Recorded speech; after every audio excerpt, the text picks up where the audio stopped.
Ladies and gentlemen, welcome back to the True Life Podcast. I hope that everyone within the sound of my voice is having a beautiful day. I hope the sun is shining. I hope the birds are singing. I hope the wind is at your back. Prepare to be captivated by the brilliance of debut author Amber Willingham, whose novel Bliss Creek invites readers on an unforgettable journey of identity, mystery, and self-discovery. Amber's unique path from attorney to mother to storyteller imbues her work with a rare authenticity and depth. She expertly weaves her rich life experiences into every page, crafting a story that feels as profound as it is suspenseful. Set in the idyllic yet enigmatic Bliss Creek, Bliss Creek explores the life of Elizabeth, a young woman who awakens with no memory of her past. Should she embrace this chance to reinvent herself or delve into the unsettling truth hidden within her lost identity? Through her struggles, Amber invites readers to ponder some of life's deepest questions. What defines us? Are we the sum of our past, or can we truly begin anew? Amber's ability to combine her keen analytical skills from her legal background with her profound understanding of human relationships makes her storytelling stand out. With an engaging voice and an eye for detail, she creates a world that feels both familiar and otherworldly, a safe haven concealing the mysteries of the human soul. Based in Katy, Texas, Amber's life is as vibrant as her writing. She shares her home with her husband, Phil, and their four beloved rescued animals, Raleigh, Suki, April, and Kiko, and finds inspiration in the everyday joys of family life. Amber, I'm so stoked you're here today. Thanks for writing this book. Thank you for having the courage to become an author, and I'm really looking forward to learning today. How are you? I'm good. Thank you so much for having me today. I appreciate it very much. Yeah, it's going to be awesome. So maybe we can start off a little bit about your background before we dive into the book. You're an attorney. You bankruptcy and relationships. Maybe give us a little bit of background. Who you were before you became an author. Yeah. I think I was always an author. To be honest, I've been writing since I was little. But I am an attorney. I've been practicing bankruptcy law since the 90s. That dates me a little bit. And then I had the fortunate option to stay at home with my kids, and I did. Awesome. I stayed at home with my children for, I don't even know how long, honestly. I think it was 10 years. It feels like 70, but I'm pretty sure it was like 10. And I stayed home with the kiddos and raised them, got them to where they needed to be, and then went back to work as an attorney. While I was home with the kids, kids go to school. I don't know if you knew that, but they leave you. So, I've got a good 5-6 hours during the day that this head doesn't stop. And that's when I wrote these books. I don't know. It just needed to come out. It was a story. It needed to come out. And some of your questions that you have posed to me today have made me realize why it needed to come out and what the background was behind those. But during that time, I wrote them. Then I shoved them in a banker's box, and I actually handwrote them and put them in a corner somewhere where they gathered dust for a while. And my youngest went off to college a few years ago, and at that time I decided it's time. I'm gonna publish this. And I also went back to work practicing law, so I kind of overcorrected. I was scared because the kids were going to leave. I didn't have any birds in the nest anymore. So I definitely overcorrected, opened up my own practice, and it is really gone haywire, sadly, because I'm a bankruptcy attorney, but it's a very busy practice, and I'm trying to publish this book. I published my first one this year, and that's a huge learning experience. That's the hard part. Publishing and promoting and trying to get it out there, and figuring out how to do social media, which is funny. I've posted a few things that I'm like, I have no idea, tapping the microphone. Is this on? I don't know. Am I stream? I don't know what I'm doing. But it's been fun. It's been a fun learning experience, and I love to learn. And, you know, in my 50s, I don't even want to stop. I just want to keep on going. I love it. I love the idea. I can hear the sound of like the death and the rebirth and the existential there, and meaning and purposefulness. And, you know, I thank you for sharing all that. I love, like, I can't help but be drawn to someone who seems to want to fight for someone to have the best chance possible, regardless of what their past is. And I fully get that vibe from you. And I see some of the imagery that you have on your site with like Lady Justice. And I'm like, oh, this girl, she gets it. This one gets it. Like, I can't wait to get into the book and do that. And I think the best way to get into the book is to sort of get into who you are. And so I got a first question coming in already that says, this Bliss Creek centers on a protagonist stripped of her past, free to reinvent herself or search for what was lost. How much of this mirrors your own life journey of transitioning from law and parenting to storytelling? You know, I think the biggest transition for me was going from practicing law and going to court. And I was a litigator, and I went to court, and I did this 3-4 times a week, and I argued, and I wrote briefs, and I wore suits. And then I was a stay-at-home mom all of a sudden. And the biggest thing for me was I don't know what to wear. I don't have any clothes that fit PTA. You know, I show up in suits going, okay, this isn't right. That was a very, very difficult transition, and one that I never thought I would take. Transitioning back into law was super easy and super fun. And I was ready. I was so ready for it. And writing the book, that was easy.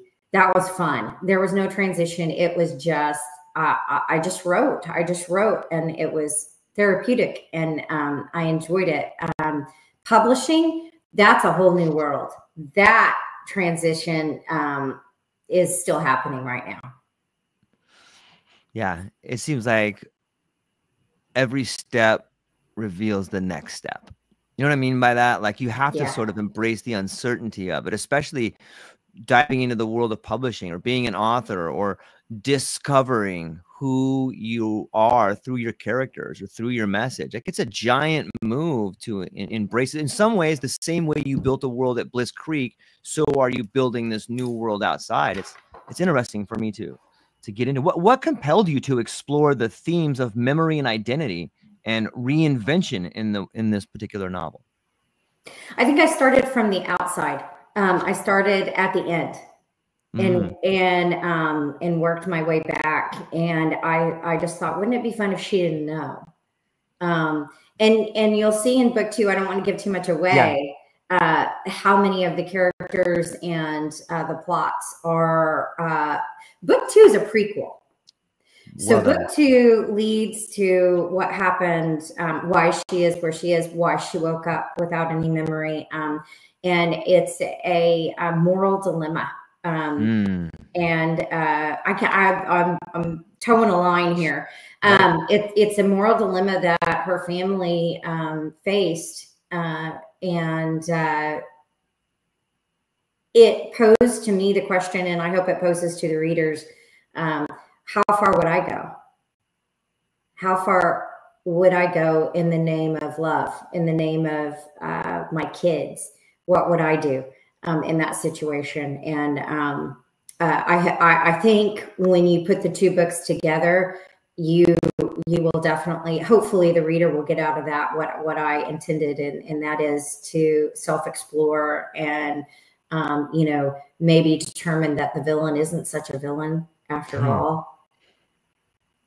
Yeah, I can't help but see the idea of trauma play out, you know, and it's interesting because this thing in life called trauma is the one thing that really binds us, regardless of race, religion, or gender. Like, we all have this trauma that we face, and it's sort of that overcoming of trauma, the hero's journey, if you will, to stand up in the face of adversity. Like, what are you going to do now? And it seems to me like these are some of the themes in the book when you start saying things like, how far would you go? You know, when I hear about how far would you go, I start thinking about what's the difference between revenge and justice? Let me pose that question to you. When you think about that, what is the difference between revenge and justice, and how do we navigate that? Oh, I think the difference between revenge and justice is your motive. Yeah. I mean, you know, what's your purpose? Yeah. You know, are you going for, you know, the money, or are you going to make them pay? That's the difference. I love it. Right. And how much of a motivator is that, right? Like whether it's a character in a book or whether it's a character in real life, those two things as motivation can fundamentally change the way we feel about ourselves, about our story, about everything, right? Those are two pretty powerful motivators. Definitely, for sure. I think, you know, justice has a moral component to it that makes it okay, I guess. Whereas revenge, that's a self-serving and not a public service, you know? Yeah. Yeah. Where, like, it's interesting, those two threshold guardians of justice and revenge, because they do seem to be grabbing the hand of love and pulling it in different directions. You know what I mean? Yeah, no, exactly. Yeah. I mean, because they can look exactly the same. Yeah. But you know, it depends on what's in your head, what's in your heart. Yeah. What about without, like, it seems to me that you have had to sort of see both of those threshold guardians, like dealing in law and dealing in trauma, like dealing with people who may be calling you or reaching out to you for one, hey, this is my last shot right here. Like you have to see both of those threshold guardians. How did that influence your ability to help create a narrative that is compelling? I absolutely believe it did, because I think that a part of this world, to me, so I see, you know, I was raised in a bubble. My children were raised in a bubble. We neither of us really saw what life is like outside of our backyard. And I discovered this later in life. I discovered this with my bankruptcy practice, that right outside of my backyard, there are people suffering. There are people who are broke. There are people who are going to lose their house. There are LOLs, my little old lady clients, who are on Social Security and very little of it, and trying to survive. And then you have predatory practices out there of lenders and credit cards, and, you know, 26 to, I've seen up to 150% interest on some loans. So you've got these people out there that are preying on the little people who maybe aren't sophisticated enough, maybe don't have the education to filter through who means them harm and who doesn't. I have been blessed to be a part of these people's lives and to see into what their experiences are. And I'm touched by that. But the world that I created doesn't have the differentiation. It doesn't have, this is a world where I took the what if the whole world ended and the social contract disbanded, and there's a few people left, but there's no government, there's no hierarchy, there's no way of determining who is who and what is what. Rich is poor and poor is rich now. And how would we as a society come back from this? So that was the forest. And I took it upon myself to go in and look at a tree. And is one of the trees. And go from there, and we will expand out. Does that make sense? Yeah, it totally makes sense. I really think it's imperative to get that story. You know what I mean? Like, I want to understand the background. Like, she is a tree, like the idea of the safe zones and the utopian ideals, and how often they can conceal the truths we fear we face. And so I want to flesh that out a bit. Maybe we could give, without giving away any secret sauce, can you tell us a little bit about the foundation of the story. So those that are listening would be enticed to come right down to the show notes, click on that link, and buy the book for a Christmas gift. So the basis, so this story starts, this is far, far away in the future. We don't have any werewolves. We don't have any vampires. You know, there's no superpowers. It's just us as a people, as humankind. And we have survived World War III. We have, there are no nations anymore. And there's only, you know, maybe 25% of humankind is left. And this is a zone. So we see the big picture. You got the world as we know it is over. And there's no economies, there's no cell phones, there's nothing left. I don't know if you've ever watched The Walking Dead. So you know how they have to go around and they have to find houses that are empty and live in them. And they create that as their home. And this is what we have done as a people. We go around and find what's left and create a society as best we can out of that. Eventually, over time, we have some leaders. We don't really know who they are, but they're protecting us and they are making sure that we are safe from the invaders, because there are bad people out there. So these societies are zones and they are protected and they're walled off, and you live in a zone. You don't ever leave that zone. So it's sort of like suburbia. We don't ever leave. Yeah. You know, and so it narrows down, that picture narrows down to this one house in suburbia where Iz lives, and she has no memory. She doesn't know how she got here. She doesn't know why in her bedroom there are no pictures. She has no friends. Her parents are telling her things that she just questions all along. And she doesn't really understand anything. She doesn't understand why she doesn't have pictures. She doesn't understand why she doesn't have any journals. She doesn't understand why everything is in boxes. And her mother's trying to dress her in clothes that are different from what she finds in the boxes. And she goes through this. She feels loved. She knows that they love her, but something is wrong. And something continues to bother her about this situation. And so you have to read the book to figure out what she decides to do. She has to decide, do I continue on in this safe little bubble that I'm in and pretend like I am who they say I am? Or do I search and find clues and try and figure out who I really am and why this all feels so wrong? Crystal Phoenix is another author. She says, loving this. Can you say the book link in our link? Of course I can, Crystal. This will be fantastic. And just wait, we're about to get into some different parts I think you're really going to love, Crystal. You know, I can't help but think that this story sort of echoes the hero's call, or the idea that you come to a point in life where you got to start making some decisions.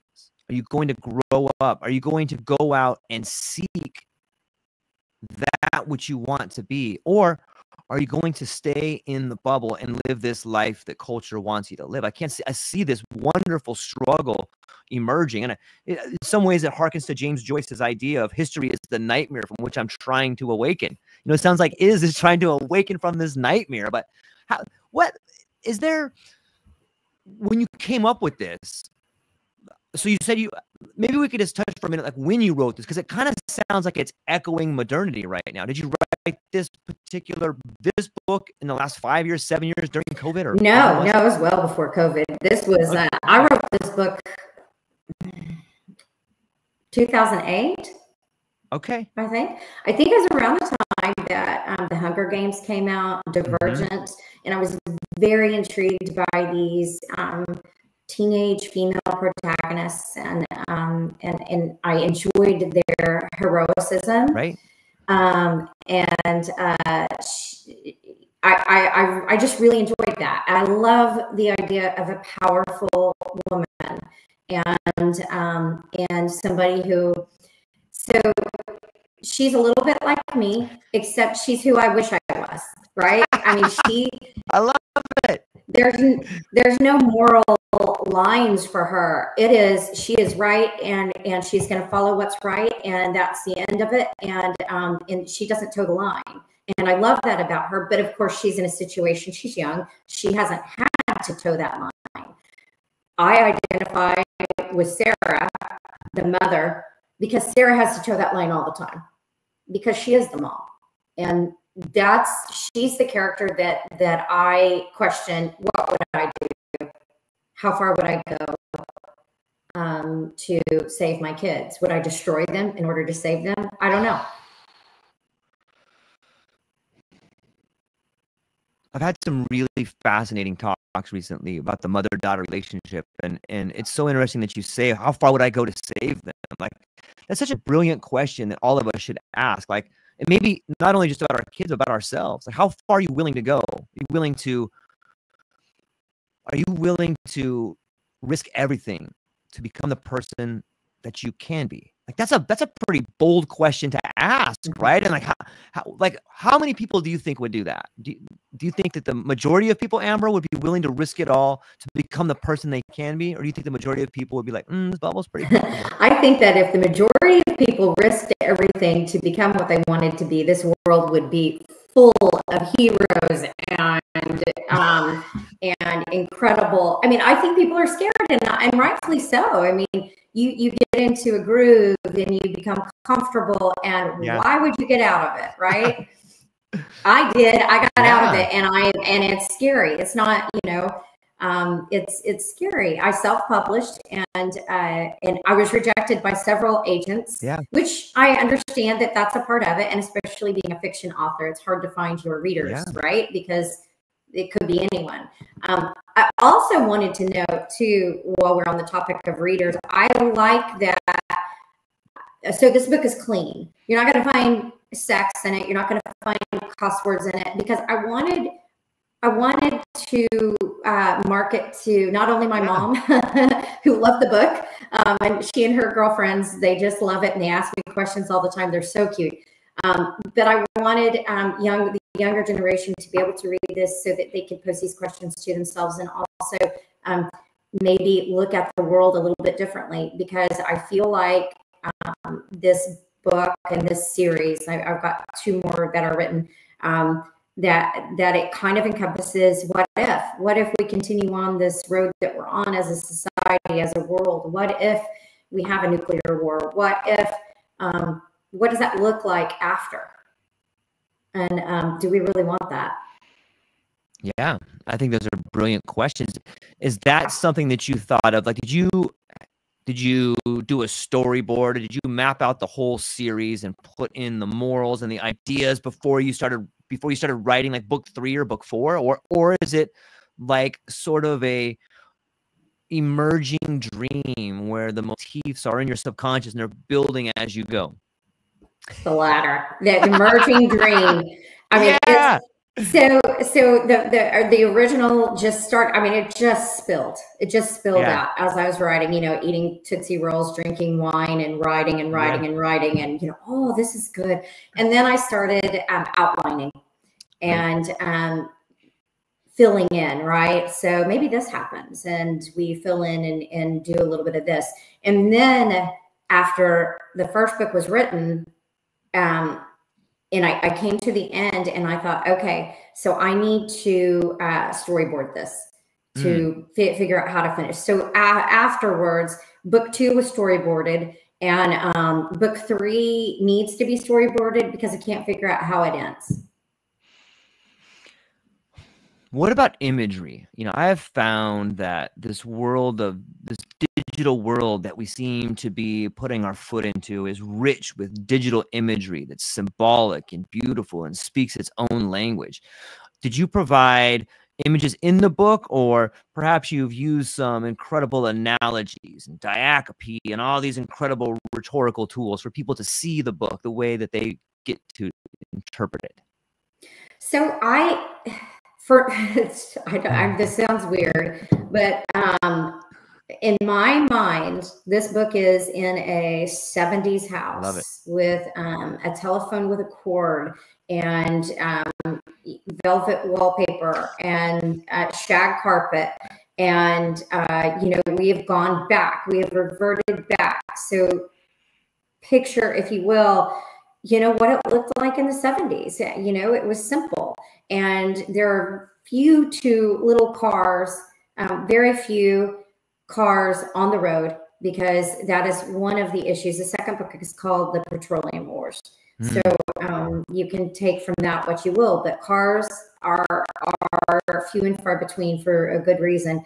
And so the imagery in my mind, and I have posted a few of these on Instagram of, houses that I think look like Iz's. And I don't know, you're in Hawaii. I'm in pure. Where are you now? I'm in Sonoma area now. Okay, so it's beautiful, beautiful. So there's this place in Texas called New Braunfels, and there is a stream. There's a waterfall, sort of a man-made machine waterfall, and outdoor markets, and a few cobblestone and brick street areas. This is how I picture it. Yeah, Clint, that's the house I grew up in too. So this is the image that I used when I created this town, this Bliss Creek, and everything in it is old, and everything in it is from the 70s, and it's the stuff that survived. This new stuff, the new buildings, the new construction, it didn't in my head, it didn't survive what we went through. But the old stuff that was really built to last, it lasted.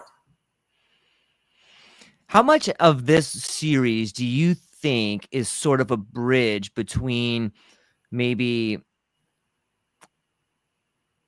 the world you grew up in and giving shining examples of beauty to the next generation? I think that's a very good question, because the fact is I would love to see the next generation not so reliant on technology. And, I'd love to see kids outside playing. You don't see that anymore. And I'd love for, one day it's all going to go down. We're not going to have this. And then what? We're going to read books. We're going to learn to talk face to face and have conversations. And that's the bridge I want to gap right there, is because Elizabeth and her friends, they do not have technology. If they want to talk, they have to go find each other and speak face to face and look each other in the eye. I love Generation X. I love it. I love it. There's another great book for my listeners probably going to say, George, you've said this a million times, but I can't help it. There's a book called The Fourth Turning. And in that book, they speak about the roles of the generations and how we influence each other. And it sounds to me like when I read that book, I begin to see this jigsaw puzzle of pieces coming together. And it's so wonderful in so many ways. There's so many cool insights in there. And I just had to, for some reason, I felt necessary to put that piece out there. I got a question coming in right here for you, Elizabeth. I'm sorry. I got a question coming in right here. And it says, in the act of remembering, is exacting a form of revenge against the amnesia forced upon her, or does this process change her? I don't know that it's necessarily an act that she's remembering. She doesn't mean to. It's just things keep popping in her head, just little tidbits. And then she takes that, and it's not revenge yet, because she doesn't have a reason for revenge that she knows of. she's not aware of any reason for revenge. Can you, as an individual, think of a time, maybe a story, maybe something that happened where you got to see revenge play out?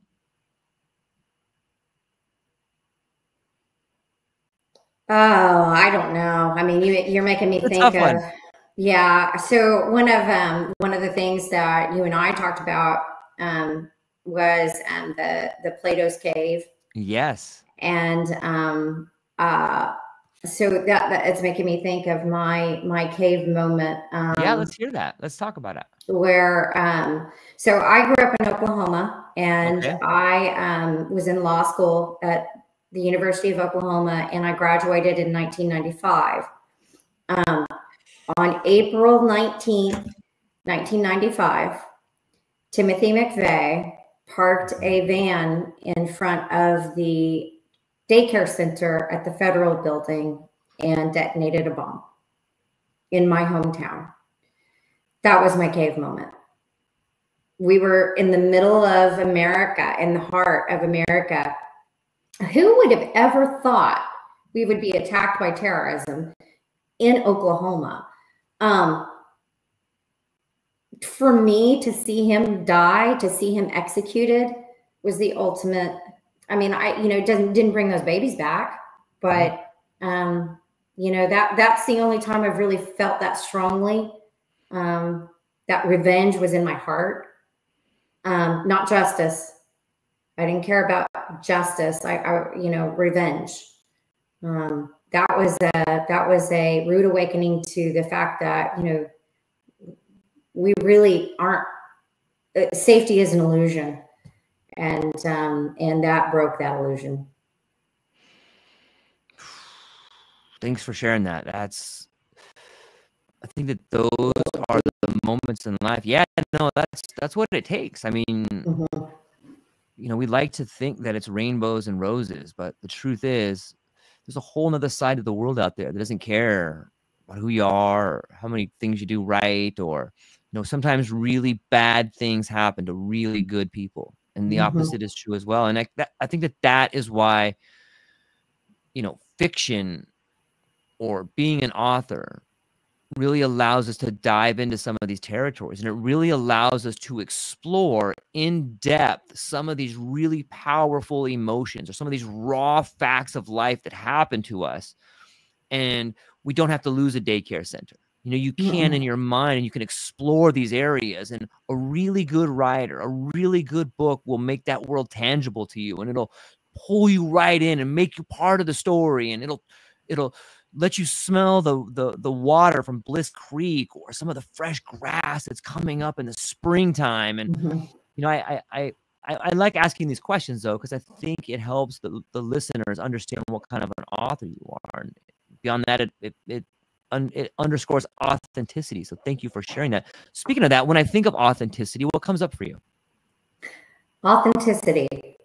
Well, I mean, a sincerity, whether or not, and I have to say your question helped me think about what kind of author I am too. And helped me really understand subconsciously where this kind of came from, and that it didn't, my mind didn't just make this up out of the blue, that there was stuff in there that needed to come out, and that came out in the character of Iz. And I love that you have helped me put a purpose behind this story, and it now for me smells like authenticity, because I hope that at some point some kiddos are going to read this book and think, I'd rather be in a world that is doesn't end up like this.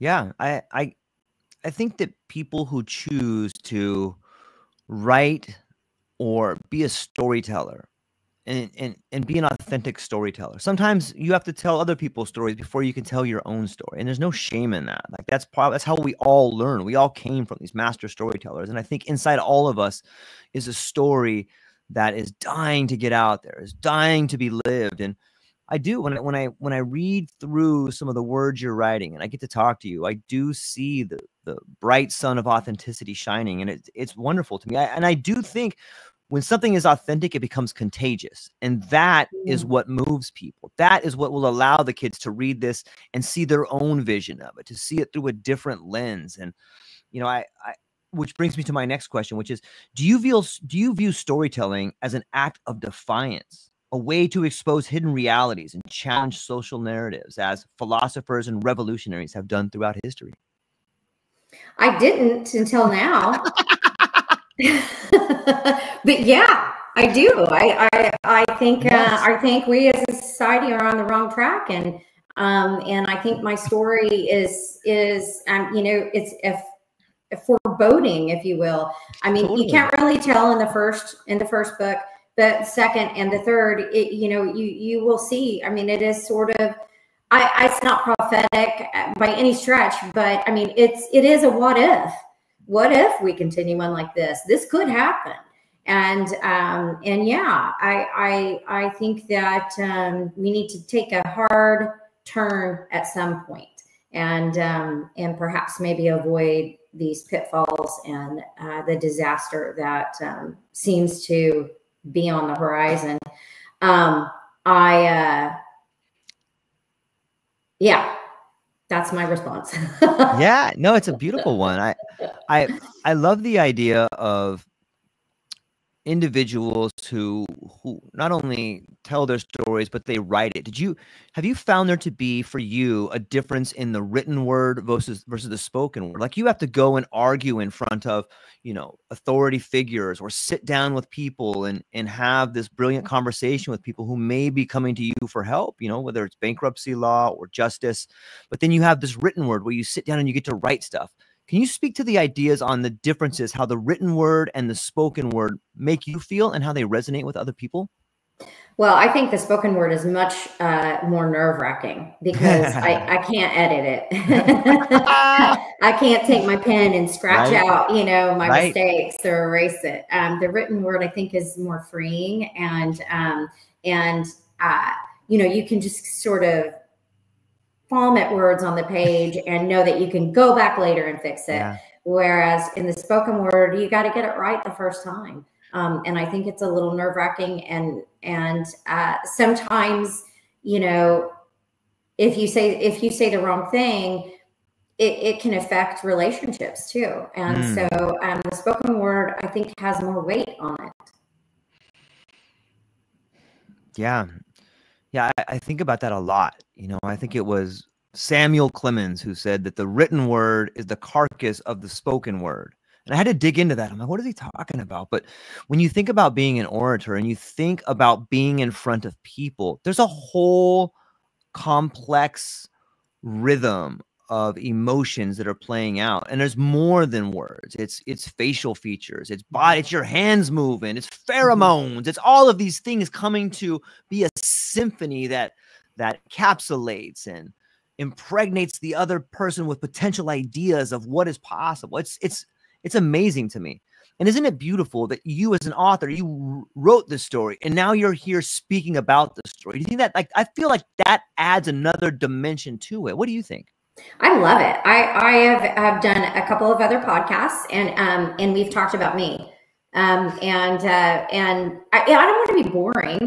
I don't want to, you know, I'm a middle-aged, you know, attorney / housewife that wrote a book. But I to talk about my book, that's like talking about one of my kids, right? Yeah. I love talking about it, and I love diving into my subconscious and figuring out where it came from. And I love creating this world and then talking about it and filling in the blanks. And to me, it's much more riveting than me.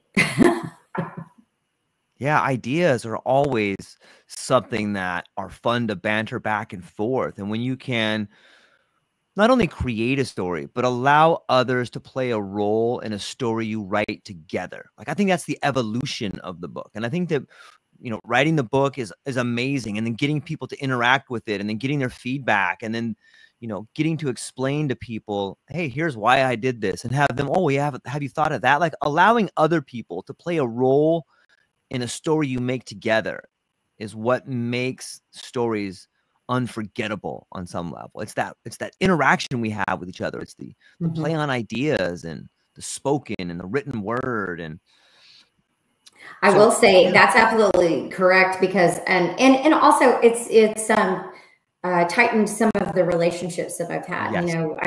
I used my friends and I said, here, read this, tell me what you think, write all over it. And they did, and we had fun with it, and they are a part of it now, and they love that. They love that they were a part of making this book what it was.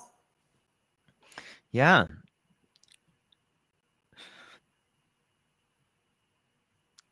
I feel like there's a spiritual component to it. Like we start talking about relationships and language.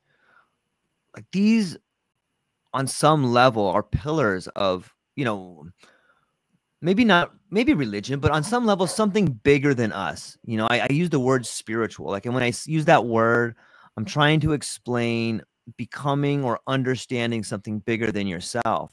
Did you feel like you touched that flame of like wholeness, or did you touch that flame of like, I'm tapping into something that's bigger than me? Like the story's coming from somewhere, and I feel like I'm streaming a message that's coming to me. But what was your process like? Was it spiritual in some nation or some way, or is that word the wrong word to use?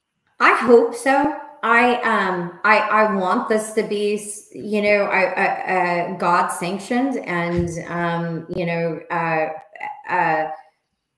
a tribute, if you will. I don't know if it is. I know that the religious aspect is missing from the book. And I don't know if there's a reason for that, if that world just didn't have it. But it's not there, and it was never there in my head. And maybe it will evolve into that. But I have to believe that I didn't just make this up, that it was, given to me. Yeah, I agree. Yeah, it's such a common thread when you hear people in the act of creation. Like when you're really in it, it's like time falls away. You're not thinking about going to Costco or buying a Tesla. You're writing this thing. You're in this story. You're creating this thing.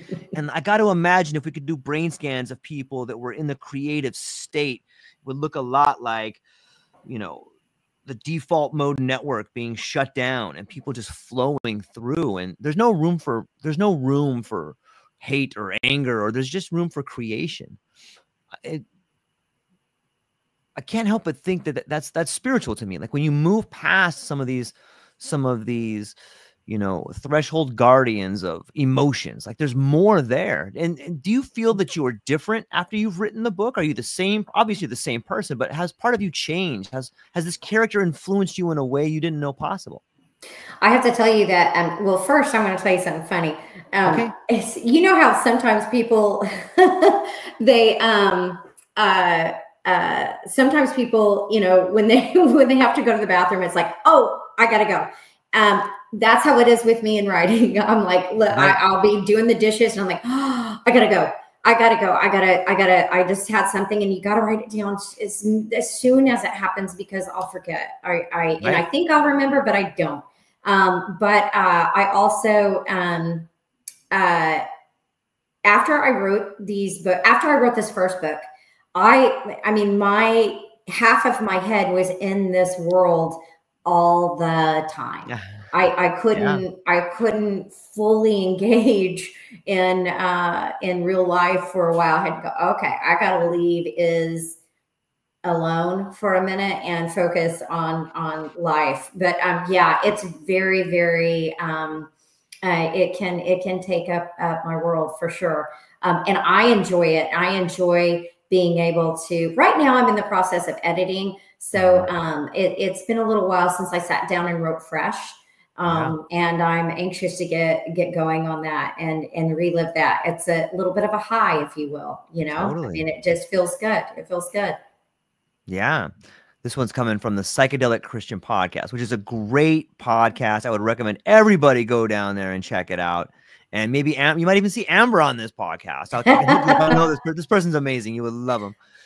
he says, how do you think helping people navigate bankruptcy has shaped your view of humanity?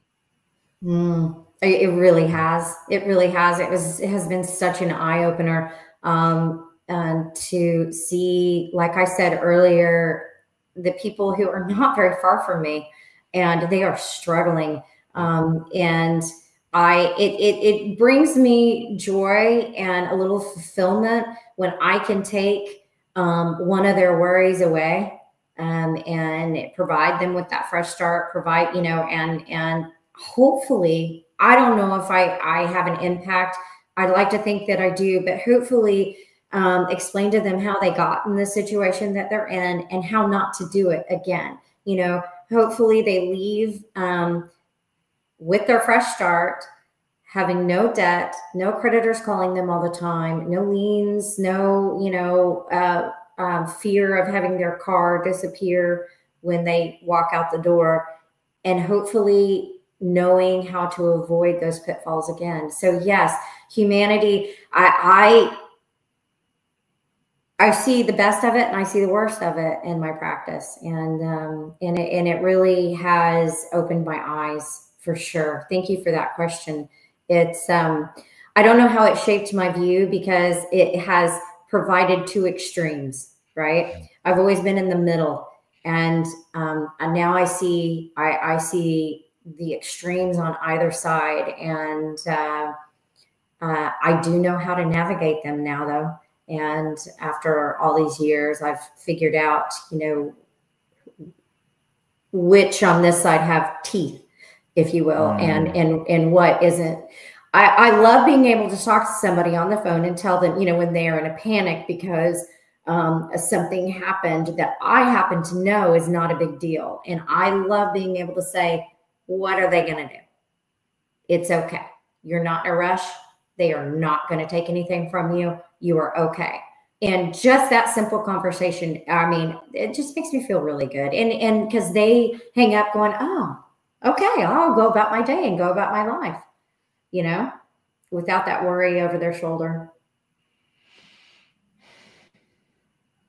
Man, it speaks to the ideas of fear and guilt and shame and what powerful motivators those are in our daily life and how they're wielded against us on some level. This idea that we're less than, that we should be shameful, that you didn't pay this thing, you didn't pay that thing, you should go to prison. Like, it's kind of crazy to think about this world that we live in where, maybe there's not debt or prisons, but man, it sure feels like it if you're trapped in this idea of shame, right? Some people believe there is debt or prison. I mean, I can't even count how many people who have called me who think that they're going to go to jail because they didn't pay a bill.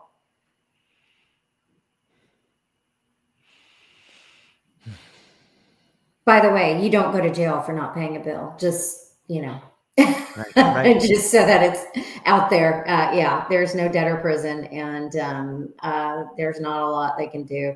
I want to say too, for your listeners, that while I have mentioned kiddos reading this book, this is not just for kids. Right. And I think it has some adult content as well, but not, in a scandalous way.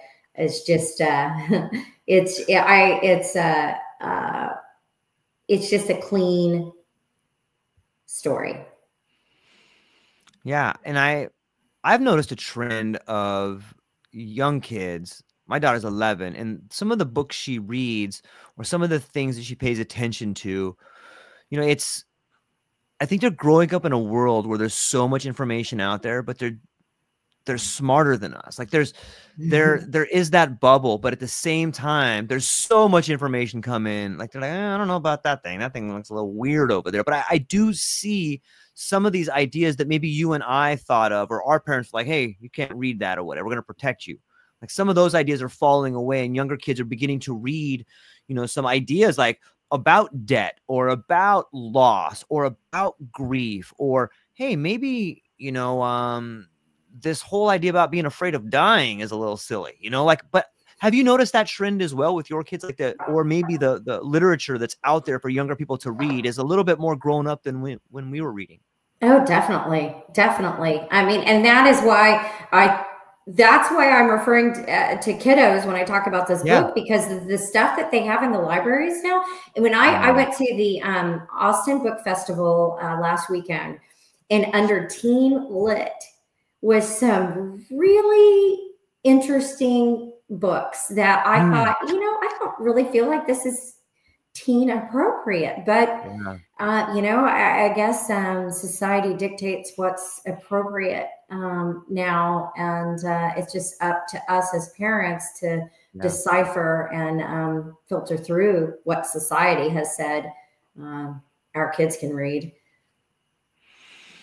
Yeah, it's interesting to see the world changing in ways that seem interesting. But then I start thinking, am I just becoming my dad? Like, this is crazy. You can't be having that. Like, okay, chill out, George. Maybe a little both. I mean, I don't know. My kids are both grown, so I have my son will give me books to read. He's an avid reader. My daughter's in college, so she doesn't have time for that nonsense. But my son and I compare notes a lot. Nice. What have they always been readers? No, especially my son, but he loves like Brandon Sanderson. He loves those books. Yeah. I read one, and it took me about 6 months. And I was like, oh yeah, I don't think we're going to share books anymore. We're not going to have this little mom-son book club. You're way above me. Like you said, they're just smarter because they've had that tiny little computer in their hands since they were 15 years old. Yeah. It brings up this question. I being in the digital realm so much and getting to talk to so many cool people, I almost feel like there's a new form or an evolution of language happening. It seems that, like, even though you and I are not, we don't really have the felt presence of the other. Like, I'm not in the room with you. I can't slap my knee and like I can't be around you, and like, but I do feel as if there's still some sort of meaningful contact coming on. And I think that comes through the narrow focus on the way you're moving your eyes or the way you move your head, whether you lean in or whether you lean back. And I think that this is sort of forcing people to focus in on little details that maybe they didn't focus in on before because you're not next to them. So you really have to look to have meaningful contact. How do you see the future of linguistics playing out or language playing out? Do you see AI and this particular type of conversation changing the way we interact with people? I hope not. I hope that AI. I like ChatGPT for the information that it provides me when I need it, but I don't like the idea of the AI taking over necessarily the writing and other artistic modes. It's a scary thought. But I do agree with you. I think it's cool. We can have this conversation. It's like you're half a country away from me. And yet it's like we're right here. It is pretty cool. Yeah. I'm hopeful for it. I feel on some level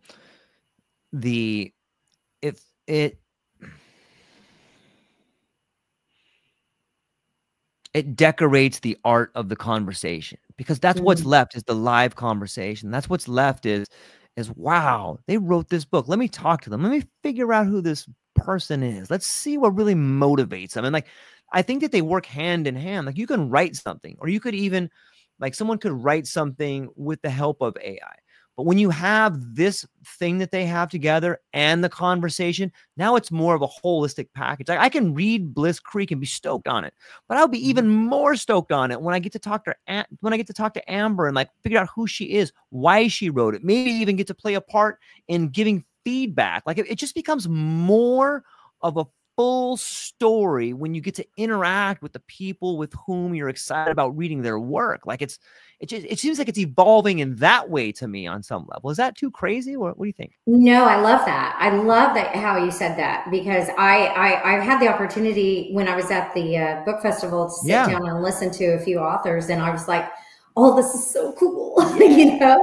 Yeah. But getting to know them and getting to listen to them and their personalities and realize that they're funny. And, my book is kind of serious, but I'm a I'm a funny person. And I think after this, I've got a couple of other, you know, irons in the fire, and they're lighter, if you will, because I enjoy a good sarcastic read. But yeah, absolutely. I think that this has strengthened the bonds and strengthened the familiarity of the books that we read and the authors, and it makes it a little more exciting, I think. Yeah, I feel like it's interesting that you're talking about the event in Austin and going and sitting with authors. On some level, I feel like the ability to self-publish is sort of democratizing the narrative. Like, we're no longer have to be told, this is the greatest writer, listen to them. This guy's already got 10 books, listen to this guy's story. And it just rinse, repeat. Like, so many authors that were considered the best, they wrote like the same story over and over again. I'm not taking away from them, but like, we as readers, at some point in time, we were dictated to what is great. And I think now, when an individual has the opportunity to publish and become a bestseller, like, that democratizes the narrative. And I'm loving what I'm seeing when I see your story come out, and I see so many incredible people writing the story of resilience, writing the stories of what if, writing the stories of, I had the courage to do this. Like, that to me is sort of a swan song to the human condition of like, okay, we're here now. And it may seem scary, but look at this democratization of the narrative. Like, all of us are beginning to tell our story. And it seems like each story allows the next person to tell their story on some level. What do you think? Is that the purpose of a story, to inspire people so that they can tell their own story? Oh, I think so. I think it's definitely inspirational and entertaining. Yeah. And I agree with you 100%. I love that. I published on my own. I didn't want to. I tried, sure, but I did. I published on my own. I did it. I learned a few lessons, but I love that I don't have a deadline. You know, I don't have. You know, people ask me when's your next one going to come out. I'm like, whenever I decide that I'm going to publish it. Nobody's telling me when. Nobody's going to tell me how. And I enjoy that aspect. And I also enjoy the aspect that, just like you said, that this might inspire, you know, people to just skip that line, go ahead and do it yourself. And because it can be done. And how fulfilling is that when you do it yourself? Like, okay, I don't have this publisher, I don't have that, I'll just do it myself. Like, what sort of, you know, abilities does that reinforce in the individual, right? Yeah, exactly. Whoa, well, let me tell you, I had to learn. I had to learn so much, and I'm still learning. I'm still in the process. And Juliet Clark has helped me a whole lot, learning how to navigate this whole series. I made a lot of mistakes. I spent a lot of money that I shouldn't have, but now I mean, I think the second one will be a little smoother. We will see, but yeah, it was it was kind of funny because it was a moment of, yay, I'm published. Now what? Yeah, totally. Yeah. My mom bought it, but so that's been a little bit of the getting it out there. But from what I understand, if I went with if I traditionally published, if I had that option, I have a couple of friends that have done that, and they have to promote and they have to do a lot of the same things that I'm doing and give a big old cut of any money that they make to the publishing company. Not that I've made any money. I haven't, but if I were, I wouldn't have to give a big cut to a publishing company. So that's always promising. And I like that it's just, you know, it's available. Anybody can do it. Anybody can do it. Yeah. And it's, you know, it's sort of like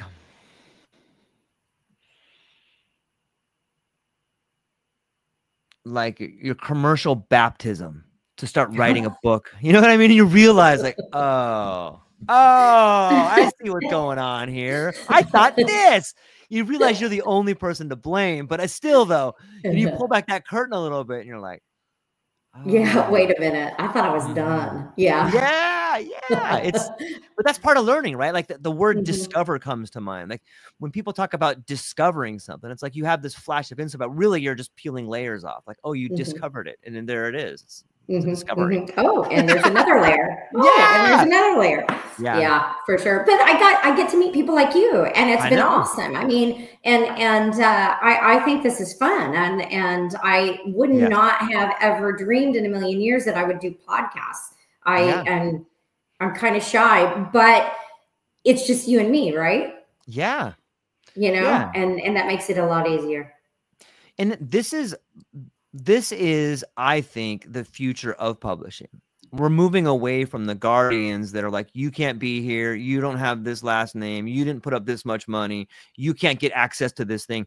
Now it's like all of us, it's like a bottom up move. Like you can write a really cool book and you can go on a podcast, or you can meet a podcaster like me that will introduce you to 5 of the coolest podcasters that no PR company will even know about. That is Yeah. growth. That is moving in a direction and reaching an audience that wants to hear your story. And that's the difference between having a big publisher that has a giant cut of money that can send your book to Barnes and Noble. Like that's the old model. I'm not saying it doesn't Right. still work. It kind of does, but there's a better model emerging, an organic model, the same way that like it's an organic model that connects authors to their audience. There's this big idea in publishing. You should know your audience. Like how?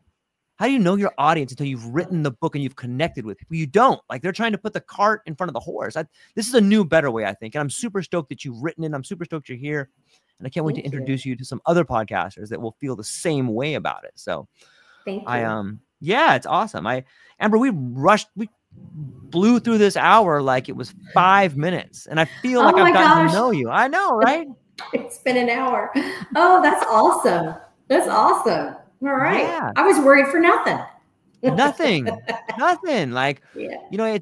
it speaks volumes of a conversation and an author when you can kind of find out what they care about and who they are. And I think that for me, those are reasons why I want to read what somebody writes, is when I discover like, what do they do outside of here? Like, what do they believe in? And I think we accomplished a lot of that today. And I'm thankful to everybody in the chat who was able to come and ask some questions. And I hope everybody within the sound of my voice will go down to the show notes and they will reach out to your website or reach out to you individually or give you some feedback or maybe pick up your book for a Christmas gift. But you've been very gracious with your time. Would you be so kind as to tell people where they can find you, what you have coming up, and what you're excited about?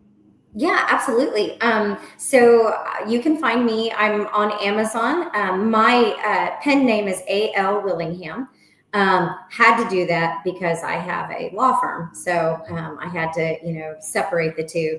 A.L. Willingham. And you can buy my book on Amazon, or you can go to www.alwillingham.com.